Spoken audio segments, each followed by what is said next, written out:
What is going on, guys? Welcome back to the channel. Let's talk a little Lakers basketball plus some other news around the NBA. But first, if you have not subscribed, make sure you go subscribe to the channel. I am doing videos on all major sports right now, so definitely make sure you go subscribe. If you have a favorite team you would like me to do a video on, leave me a comment down below and I will do a video just for you. So the Lakers lost at home to the dreadful Cleveland Cavaliers last night, 101-95. The Cavs had lost 12 straight games, and they strolled into Staples Center and spanked the Lakers up and down the court. So it's another embarrassing loss for the Lakers, the type of loss that demands change to happen the next morning. Nothing has happened yet, so we will see. But the Lakers already lost to the Knicks at home, who had lost 9 straight games. Now they lost to the Cavs, who had lost 12 straight. And now tomorrow night they play at home against the Chicago Bulls, who have lost 8 straight games. So the Lakers are now the team that bad teams want to see when they are on a huge losing streak. That's who the Lakers are now without LeBron. This young core really should have been better than this. When LeBron went down, I expected guys like Kuzma, Ingram, Lonzo, Josh Hart to all step up, and I expected them to be much better than 3-7 without LeBron, or at least compete harder and show more effort than they are right now. Right now, it is just an embarrassment to the purple and gold uniform. So the Lakers are now 23-21 on the season. They are tied for the 8th seed in the West with the Jazz. And then also the Sacramento Kings are just a half game behind the Lakers.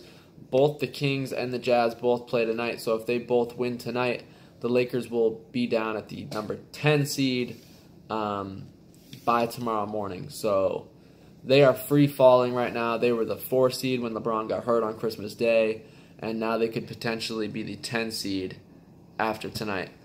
So I'm not going to even dive into the Cleveland game too much. All I'll say is they got down 15 in the first quarter, like they have been every game. Every single game now, doesn't matter what team it is, the Lakers get blown out in the first quarter. I didn't even do a video on the Utah game. I was a little pissed off about that game. I made a bet the Lakers were getting 8 points against the Jazz. The Jazz were missing 6 players. They were missing their top 3 point guards. So I thought that was a good bet. I bet on the Lakers, and they were down about 20 in the first quarter. So I didn't even bother doing a video on that game because I was so pissed off about it. And this game, there's really not much to talk about. They got down 15 early. Cleveland led the entire game. Coming into the second half, the Lakers cut it to 51-50, making it a 1-point game, the closest they had been since tip-off. And then the Cavs went on a 10-0 run, and it was 61-50 about a minute later.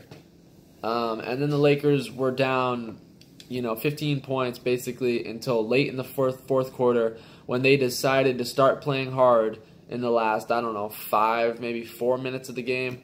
And it was really Kyle Kuzma. Kyle Kuzma finally started hitting shots, and the Lakers had a slight chance late. They cut it to 3 with about 20 seconds left, but the Lakers could not get a stop. The Cavs actually make their free throws, unlike the Lakers, who are obviously worst in the NBA at 68% on the year, and they were just 58% last night. I think they missed 12 free throws last night. So the free throw problems are not going away. They're not getting better. I don't know if these guys don't practice free throws, but if I'm Luke Walton, for my last few days as coach of this team, all we would do during practice is shoot free throws for hours. Today's an off day. We're in the gym shooting free throws until everyone hits 30 free throws in a row, at least. It's a disaster. Nobody on this team can shoot free throws. So tomorrow night, the Lakers play the Chicago Bulls at home. And since nobody wants to play hard on this team, especially in the starting lineup, because it's the starters that are digging this hole every single game. You're telling me Ingram, Lonzo, Hart, Kuzma, and McGee should get down by 15 to Jetty Osman, Tristan Thompson, Rodney Hood, Colin Sexton. That should not happen. Since these guys don't want to play hard, my starting lineup tomorrow night at home would be Lance Stevenson, Kentavious Caldwell-Pope, Svi Mykhailiuk, Michael Beasley, and Ivica Zubac. That would be my starting lineup tomorrow night. Michael Beasley's playing really good for the Lakers right now. In his last 4 games, Beasley's averaging more points than minutes. I think he's averaging about 15 points on about 13 minutes. So night in and night out, he's putting up more points than minutes. He comes in and he's really the only guy that can score on the Lakers. When he comes in, he had 19 in 18 minutes in the Lakers 2 games ago. So the problem is Beasley scored, 9 points last night and played 7 minutes. So my question to Luke Walton is, if this guy is scoring more points than he's getting minutes, why isn't he playing more? Especially with the Lakers right now having the worst rated offense in the NBA since LeBron got hurt. They can't score. They were at 55 points late in the third quarter last night. So the problem now for the Lakers is offense. Nobody can shoot the ball. So that would be my starting lineup tomorrow night. Since they don't want to play hard until late in the fourth quarter, and since they keep getting down by 15 to 20 points in the first quarter, what do you have to lose by starting Lance and these guys tomorrow night? Maybe it gives them a spark, and it would definitely send a message to these guys. As far as Luke Walton, I don't know why he hasn't been fired. I was Team Luke for a while. I really like Luke as a person, and I think he'd be a better coach for a veteran team.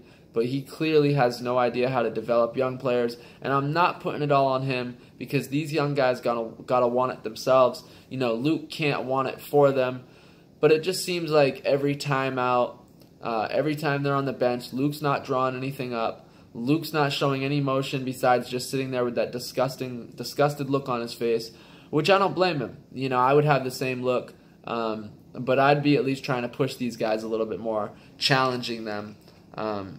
You know, it just doesn't seem like Luke is doing that enough. Okay, so I really got to start to question at this point. We have called these young players the young core, quote unquote, for the last couple of years. And I have to really question, do the Lakers even have a young core anymore? Can we call it that? You know, a young core is a young core of guys that you look at that all could be potential all-stars in the future. They all have a lot of upside. I just don't know that I can look at the Lakers' young core, quote-unquote, anymore and even call it that. You know, to me, it's just a young group of flawed players at this point. You know, Brandon Ingram, who was like the untouchable one for Magic. The Lakers could have traded for Paul George. They didn't because they didn't want to get rid of 20-year-old Brandon Ingram. And they could have traded for Kawhi Leonard, but they didn't because they didn't want to let go of Brandon Ingram. And he is just such a flawed player. Yes, he has a lot of upside. I'm not doubting he can be a great player in the future, but just how long is it going to take? He's got no three-point shot. His three-point shot is very ugly. He can't make free throws. I think he's at 61% this year. So really all he gives you is mid-range and his drive. On half of his drives, he's going to either get blocked or he's going to turn it over. And then he does have the drives that he does score. Like Brandon Ingram's not a bad player, and he still has a lot of upside, but just a very flawed player. Lonzo, we obviously know his flaws. Scoring in general. Free throw line, he's shooting 40% this year, which is the worst in the NBA. That's got to be the worst mark for any point guard in NBA history. He struggles with layups, tip-ins, dunks. He missed a dunk last night, wide open dunk. So we know Lonzo's flaws. Kyle Kuzma, while he's a great scorer, he's shooting just 30% from the field from three-point range this year. And I don't want to get on Kuzma too much because one thing I know about Kuzma is he's got the heart. Kuzma's got that dog in him. Kuzma wants it. Kuzma wants to be a star. So he's the guy I'd like to keep, but he does play very out of control. Not a very high IQ. He's got that young Julius Randle thing going now where he's guaranteed to get you 2 to 3 offensive charges where he just lowers his shoulder and goes barreling into the lane. Last night he had 3 guys in front of him and he just lowered his shoulder and barreled into him. And you can see these offensive fouls, these charges coming from a mile away, and it's like, don't do it, and he does it. So to me that's just low IQ, so he's obviously flawed. while I still think Kuzma is the closest thing the Lakers have to a second All-Star, averaging about 19 points a game, so I do give him credit for that. But Josh Hart, who is the other one, Josh Hart kind of got added to the young core. Last year he played really good for the Lakers. He was a very good shooter, rebounder, defender, Summer League MVP. So everything was pointing up for Josh Hart, and then he had a good start to the year, was shooting like 45% and 40% from three. He was one of the highest percentage three-point shooters throughout like the first month of the season, and his game has just completely just evaporated. I mean, he can't shoot. It's brick after brick. He's not playing defense. He's making boneheaded plays consistently. There's a lot of times during the game where he just looks like the dumbest player on the court. And I just don't think he's taking things serious enough. He's talking too much off the court. The comments he made about how they don't need LeBron and Rondo, how they're good enough to win with who they have, and then they come out and get their heads caved in and play like junk. I don't like that stuff. A lot of these young guys make really strong statements after games, and then they never back it up the next game. So I'm tired of hearing that stuff. Also, all in all, the Lakers are in trouble right now. I'm not sure what the move is. Bradley Beal's obviously getting floated out there. Lakers should trade for Bradley Beal. I'd be willing to trade for Bradley Beal because I don't think another star is coming this offseason. I just don't. Anthony Davis, if he's gonna come, it's gonna be in a year and a half. He's gonna sign as a free agent. Kawhi Leonard and Jimmy Butler look like they're teaming up with the Clippers, and I just don't see anybody else that is really any type of lock to come to the Lakers. So I'd make that deal for Bradley Beal. I'd give up Brandon Ingram. I'd think about giving up Lonzo Ball. I'd give up Josh Hart. I'd really give up whatever they want.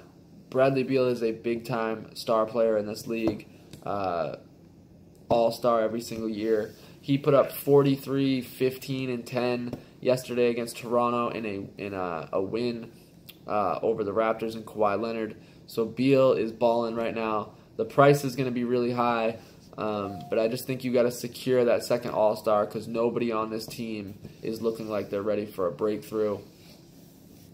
So the schedule gets a lot harder for the Lakers. They have one quote-unquote easy game tomorrow night at home against the Bulls, and then Thursday they play at OKC, Saturday at Houston, Monday at home against Golden State, and Thursday at home versus the Timberwolves.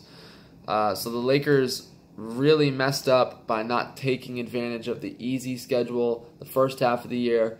Now they have the third hardest schedule the second half, so they're in a lot of danger. Nobody knows what's going on with LeBron's injury right now. He was day-to-day. He said, thank God, I'll be back in no time. Now it's been 3 weeks. There's a lot of stuff floating around on the internet about how it's a sports hernia. He could be out to the end of February. So if that's the case, if LeBron's going to be out that long, Lakers might as well just tank, get a better pick, and use it this offseason to package in a draft. But all in all, it's not looking good for the Lakers. We will see if they can get it done tomorrow night at home against the Bulls. One piece of injury news I have, not Laker related. Rockets center Clint Capella will be out 4 to 6 weeks with a thumb injury. So that's a big loss for the Rockets. He's definitely the second best player on that team, even when Chris Paul gets back. James Harden and Clint Capella have a great thing going, so that's going to be a big loss for the Rockets, but James Harden's so great that I doubt the Rockets will fall in the standings, but keep an eye on that. That could impact the Rockets, and they could drop a few games, but we will see. Hopefully the Lakers can get it together, get a win tomorrow night, because the next 3 games after that are 3 of the best teams in the NBA. Like I said before, if you have not subscribed yet, definitely make sure you go subscribe now. Like, comment, subscribe. I'll be back tomorrow night after the Bulls game. Go Lakers.